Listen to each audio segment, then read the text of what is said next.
Good morning. This is Jack from Charting the Markets, and this is the Bigger Picture webinar for Sunday, the 16th of February. My disclaimer, I do this for educational purposes only. I'm here to share my technical analysis with you. I hope you can take some of what I'm doing and learn from it, transfer it to your own charts. I'm not here to issue trading signals. Right. On Monday, I did post, and I was talking about the strong 3 days of bullish historical tape on Thursday, Friday, and obviously Monday being a holiday, then on Tuesday. Obviously, we are 2/3 of the way through that at the moment, and so far we've been making some progress to the upside, but we haven't seen all of the all-time high retests that I'm expecting to see. But we have seen one of them, but we'll come to that. But we are making good progress to the upside. I would like to see all-time highs retested and new all-time highs made on SPX, on NDX, and on Dow. And so far, we've seen NDX. No current negative divergence on ES here. On NQ, we've got a possible weak 6-minute sell signal brewing. And we've done a new all-time high on the Qs and NDX. And we've got on RTY. This has been rather muted. We've just about managed to get back over the monthly pivot. I'm not really expecting to see a lot from this. In terms of the Dow, we haven't made as much progress as I was hoping for, but there's still time to do that. I would like to see a new all-time high here too. We are not that far away from managing that, but I'll come to that on the RTH chart. All right, looking at DAX and the STX, these have been on a major tear lately and have gone higher still. We've got a third 60-minute sell signal fixed here, which would be more interesting if the last two hadn't failed. It's looking at ESTX, we're still on the second 60-minute sell signal, and the one before that had failed. All right, let's have a look at those on the bigger picture charts. Okay, let's have a look at SPX first. Now, SPX, I drew in this, well, I've got a support trend line drawn in here, but basically this was a bull flag megaphone that's broken up, and it's very, very close to a retest of the all-time high. I've got that at 6128.18, and obviously we came within a handle of that. I'm still expecting to see that made. So on the daily bands, we reached the daily upper band, and I'm not seeing any particular reason to think this can't go higher. Looking at the Qs, again, we reached the daily upper band and gone slightly beyond it, and we have retested the all-time high here. If you have a look at the Qs here, you can see the previous high at 538.28, and we went very slightly beyond it, although not much, breaking up from this very, very nice triangle that I was writing. That was the centerpiece of my my post on Monday. All right, looking at Dyer again, some progress to the upside, but again, we're nowhere near the daily upper band here, which is in any case significantly above the current all-time high. I'm expecting to see an new all-time high here too. I think we should see that, but I would say that the two good bullish patterns that I had were the one on SPX and the Qs. Qs made target already. SPX has come within a handle of the target. Here, I didn't have a decent looking flag. I'm still thinking this should see a retest of the all-time high here, but I don't really have a pattern directing us towards that. This could be a triangle. This could be A, B, C, D, bit of a pullback, and then E. So it could be a triangle that's just a bit further behind the the one on the Qs. We will see. Looking at IWM. Do we have a bull flag here? No, we don't. I don't think. In fact, although we may well be forming a bear flag. I was talking about the possibility of reaching this trend line here. I've got a very nice trend line there, but actually, if that's, well, that flag may already have broken down. I've drawn in this this trend line here as a possible support there, and I am wondering if we might possibly reach this resistance trend line here. But at the as of Friday, that was looking a long way away. So not really much to add to that on the hourly chart. On the daily chart, we are trying to get back over the daily middle band. That closed Friday at 226.97, and we closed another day below it. So my expectations on the upside here are modest. DAX, this has actually gone through this resistance trend line here. We've gone through a lot of resistance trend lines here, actually. This was the big pattern on DAX, which has actually been running from 2008. We broke above that a few months ago, and we have been on a tear to the upside. We had a possible daily RSI 14 sell signal brewing that never fixed, and we've lost the divergence. We've got a daily RSI 5 sell signal fixed, and if we go much higher, we're going to lose that too. Looking at Nikkei, we've seen a bit of upside here, but it's still kicking around near the daily middle band, and closed almost exactly on it. On Friday. I'm not expecting to see anything particularly impressive. Had this been performing better, I'd be looking for a retest of this all-time high here at 42.4k, but it hasn't. So I'm not really expecting to see that. All right, let's have a look at CL. Okay, now CL and NG have just rolled both of these into April, a couple of days early on NG, I think, but we've got a 60-minute buy signal that's reached the possible near miss target, and we're still in an inflection point, and we spent basically the whole of last week in an inflection point. We had a double bottom, it broke up. I haven't got that marked in here, but we've now it failed, went back into the retest of the low, and we've got another potential larger double bottom here, which I've marked, and we've got, if we were to see a sustained break up over about 73.4 area, then that would get us much of the way back to this high. On the downside, we have a head and shoulders, which is broken down here with a target in the 65 area, and the dividing line there is if we can get back over 74, about 74.05, then that will invalidate the head and shoulders. But at the moment, that is still very much open. Okay, we had a head and shoulders here on NG as well. Came close-ish to target, but not close enough for me to call it, and then it failed. So that's returned to the obvious place, which is a retest of the high, and we'll see how it goes from here. We have now a potential large double top here. We are in a seasonal downtrend here, but we haven't, and normally that would deliver a decent low between February and April, but not every year, and I'm wondering whether we may be giving that a miss this year.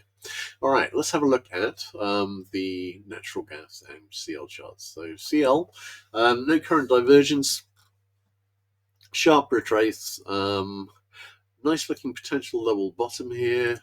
We will see how that goes, but I am thinking this may continue down. But I don't know. I mean, we've got this is a complex issue. I mean, I think Trump's been trying to persuade the big oil producers to ramp up production, so to take prices down. The problem is it's not actually anything in it for them doing that. That just means they make less money. So I don't really see them agreeing, and so far none of them have agreed. So in terms of tariffs, well, I mean, I was reading that in terms of wellheads, most of that actually depends on imported steel, and the new steel tariffs have added the cost up to the cost of putting in new wellheads by about 20%, which is actually quite a lot of money in terms of each one. So those actually are probably liable to slow down well production. Or at least make sure it is expanded more slowly than it otherwise would be.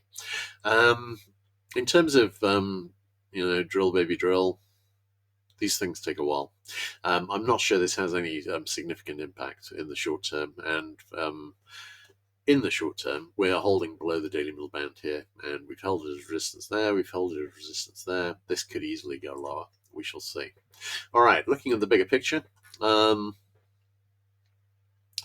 keeping an open mind. I mean, basically, we've retraced pretty much 50% of this move up from, 650, well, minus 40 really, but 650 was the lowest it went on here, and up into the 130.50 area. We've retraced 50%, we've been kicking around there. We can go a little lower. If we are going to go higher, I'd love to see a retest of this low here in about the 64 area first. We will see.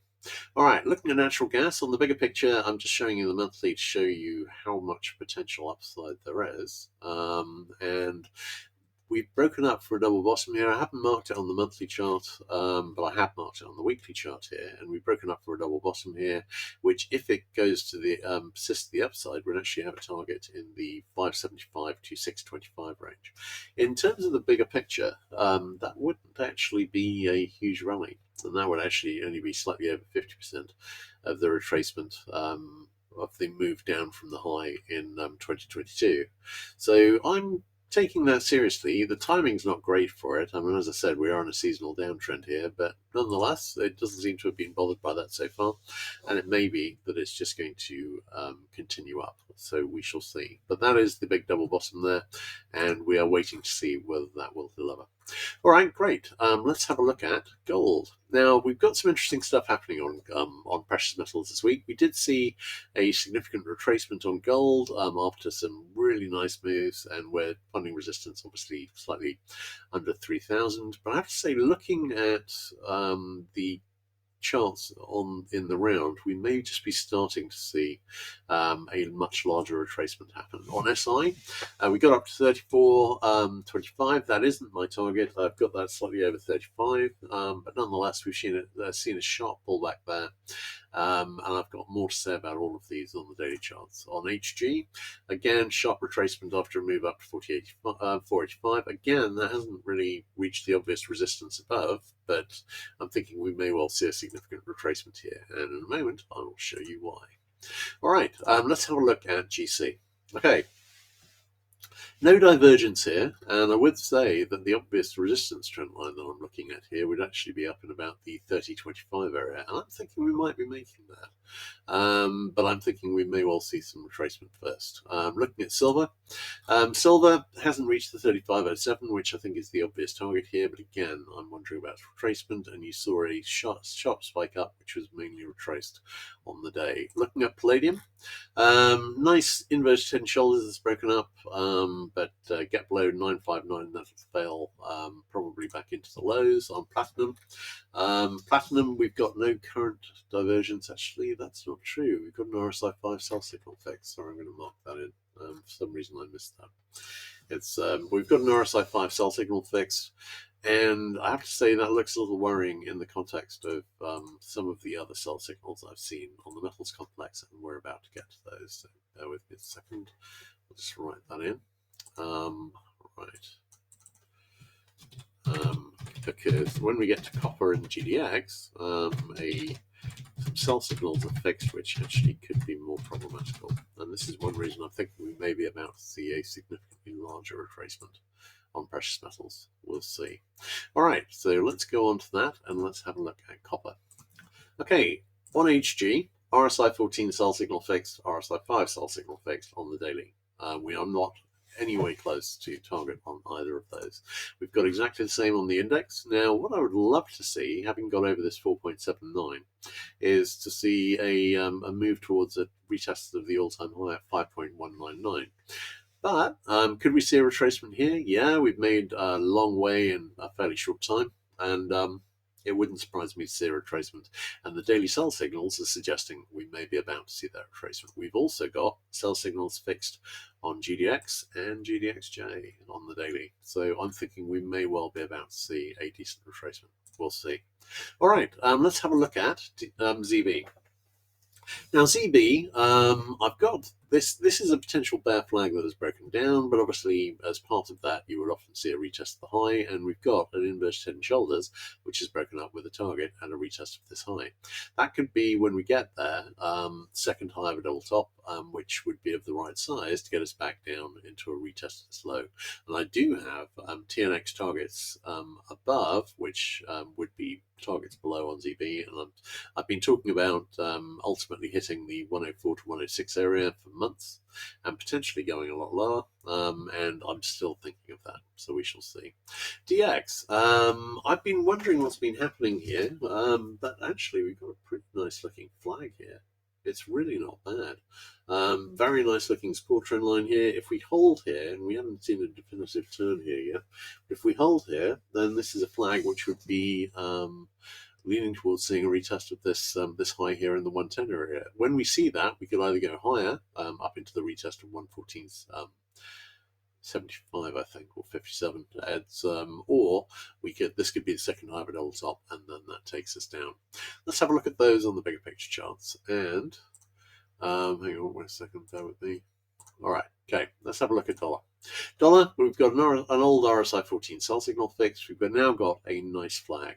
If we look at the USD index, I haven't marked in that flag there, but you can see where I'm seeing the pattern on the bigger picture. And if we retest this high, that could be the second high of a double top to start taking us back towards the lows here. And if we then subsequently broke below this low here in the 106.4 area, that would have a target in about the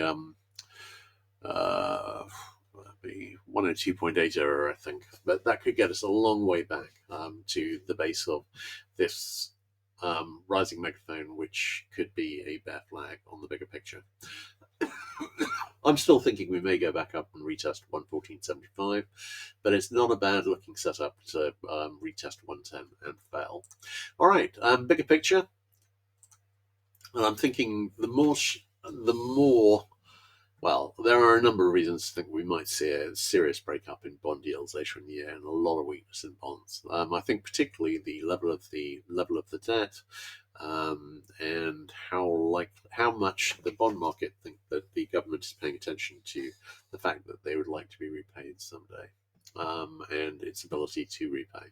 If there is going to be, we've got, I think, coming into this year, carried over from Biden, we'd be looking at, I think, about the 2.5 trillion deficit this year on the American deficit. And if that's going to go up from there, then I think that could cause problems. In fact, I think it could cause problems just at that level.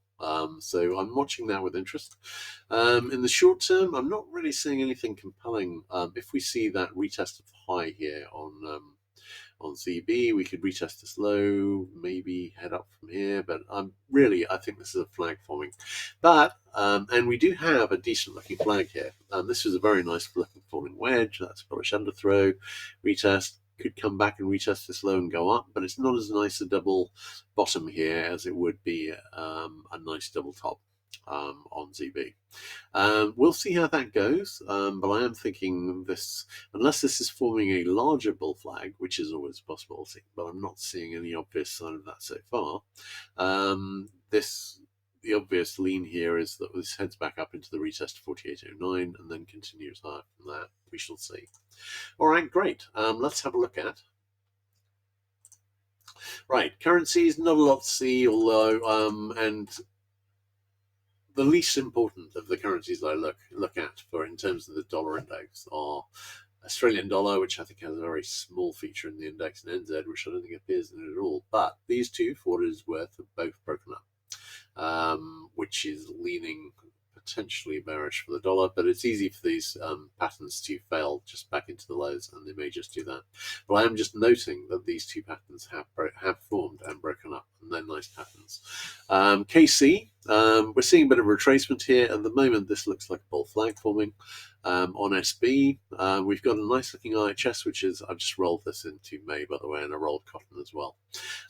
So we've got a nice looking IHS, which is broken up with a target in the 20.3 area. I think that may well deliver. No current negative divergence on CC. I think this is all a big bullish consolidation. And is it ready to go back up yet? I don't know. But I think it is a bullish consolidation, and this could be an IHS breaking up, although it's not great quality, so I haven't marked it in. CT, this could well be a bear flag forming, and looks like one at the moment. Nice looking setup here, and this is a perfect channel, so this really does look like a flag. So if that's the case, this is probably going to result in a retest of this low here in the 66.2 area, and then that may well be the second low of a double bottom. Looking at the wheat chart, we've saw some upside on there, and we're getting close to making this target here in the 612.5 area. Looking at corn, still nice looking double top here. It hasn't broken up from that yet. And soy, we've got a double top which is broken down here, but we could of course reject back up into the high. We will see. These haven't always been moving together, but there's a fair amount of commonality in what we're seeing at the moment. I think bigger picture, I'm bullish on all of them. But in terms of the short term, I'm a little concerned about the double top having broken down here and the decent looking double top that hasn't broken down on corn yet.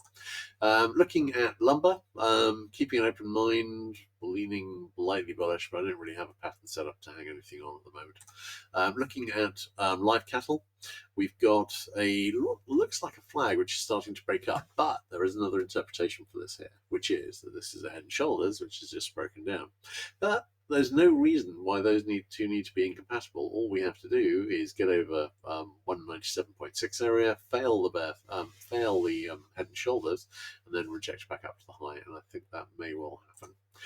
Looking at lean hogs, we've gone and made higher highs here already. No current negative divergence, and this looks like a pull flag for me. All right, let's have a look at those on the bigger picture charts on KC.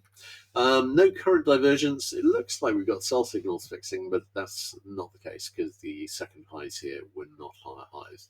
But we could see a higher high, which could set up some decent sell signals. This has certainly had a very, very good run. I've got a pattern here which I'm wondering about. This could be a bearish overthrow. We'll see how it develops from here. But I'd be hesitant to bet against coffee after this run. I could just do another leg higher. On sugar, we had a buy signal on the RSI 14 that's made target, and we've got an IHS which is broken up with a target in the 20.3 area. I'm thinking that may well make target for some resistance, potentially a declining resistance in the 19.6 area. Now, looking at CC, I'm wondering about a triangle here, but if this is a triangle, and if it was a decent classical triangle, then it might need to come down and retest this low here in the 95 and 100 area before going up. And this would be A, B, not quite finished C, then expect to see a D, etc., and then it would likely resolve into a bullish flag. Looking at wheat, we've got a little IHS which is broken up and is almost making target. Corn, we've got an RSI 14 sell signal fixed here, and we've still got an RSI 5 sell signal fixed here. They've not shown any signs at all of playing out here, and we do still have a broken flag target, which is up here in the 516 area. It may need to go and get to that target, but I am a little concerned about the daily sell signals. On soy, no current divergence, and you can see the little top breaking down. Doesn't need to make target, but obviously it's a slight concern. We've also got an RSI 14 buy signal fixed on cotton. I'd love to see a retest of this low, and at the moment we'd be retesting it from a fail at declining resistance. Ideally, this would break up from this slightly, then retest the low, and then go up higher. But this isn't a bad looking wedge, and it may be close to breaking up, although it hasn't actually broken up yet. So we shall see. All right, great. In that case, I think that's a wrap. I will catch you guys again on Wednesday, and it looks like it's going to be an interesting week next week. Everyone have a great holiday and President's Day, and I'll catch you guys on Wednesday. Cheers.